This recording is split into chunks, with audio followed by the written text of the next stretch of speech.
Atos, capítulo 1. Em meu primeiro livro, relatei a você, Teófilo, tudo que Jesus começou a fazer e a ensinar, até o dia em que foi levado para o céu, depois de dar a seus apóstolos escolhidos mais instruções por meio do Espírito Santo. Durante os 40 dias após seu sofrimento e morte, Jesus apareceu aos apóstolos diversas vezes. Ele lhes apresentou muitas provas claras de que estava vivo e lhes falou do reino de Deus. Certa ocasião, enquanto comia com eles, deu-lhes a seguinte ordem: Não saiam de Jerusalém até o Pai enviar a promessa, conforme eu lhes disse antes. João batizou com água, mas dentro de poucos dias vocês serão batizados com o Espírito Santo. Então, os que estavam com Jesus lhe perguntaram: Senhor, será esse o momento em que restaurará o reino a Israel? Ele respondeu: O Pai já determinou o tempo e a ocasião para que isso aconteça, e não cabe a vocês saber. Vocês receberão poder quando o Espírito Santo descer sobre vocês, e serão minhas testemunhas, em toda parte, em Jerusalém, em toda a Judéia, em Samaria e nos lugares mais distantes da terra. Depois de ter dito isso, foi elevado numa nuvem e os discípulos não conseguiram mais vê-lo. Continuaram a olhar atentamente para o céu, até que 2 homens vestidos de branco apareceram de repente no meio deles e disseram: Homens da Galileia, por que estão aí parados olhando para o céu? Esse Jesus, que foi elevado do meio de vocês ao céu, voltará do mesmo modo como o viram subir. Então, voltaram do Monte das Oliveiras para Jerusalém, cerca de 1 quilômetro de distância. Quando chegaram, subiram à sala no andar superior da casa onde estavam hospedados.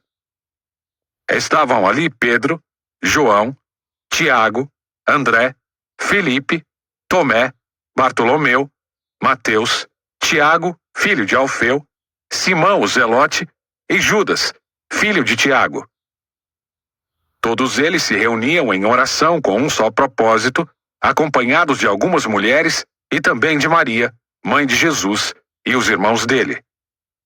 Por esse tempo, quando cerca de 120 discípulos estavam reunidos num só lugar, Pedro se levantou e disse: Irmãos, era necessário que se cumprissem as Escrituras a respeito de Judas, que serviu de guia aos que prenderam Jesus.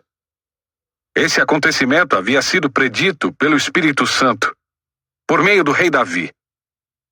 Judas era um de nós e participava do ministério conosco.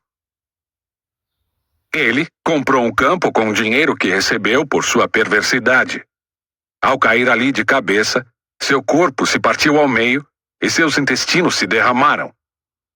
A notícia se espalhou entre todos os habitantes de Jerusalém, e eles deram ao lugar o nome aramaico Aceldama, que significa campo de sangue. Pedro continuou: Estava escrito no livro de Salmos, que sua casa fique desolada, sem ninguém morando nela. Também diz, que outro ocupe seu lugar. Agora, portanto, devemos escolher um dentre os homens que estiveram conosco durante todo o tempo em que o Senhor Jesus andou entre nós. Desde que ele foi batizado por João, até o dia em que foi tirado de nosso meio e elevado ao céu. O escolhido se juntará a nós como testemunha da ressurreição. Então, indicaram 2 homens, José, chamado Barsabás, e conhecido também como Justo, e Matias. Em seguida, oraram: Senhor, tu conheces cada coração. Mostra-nos qual destes homens escolheste como apóstolo para substituir Judas neste ministério. Pois ele se desviou e foi para seu devido lugar.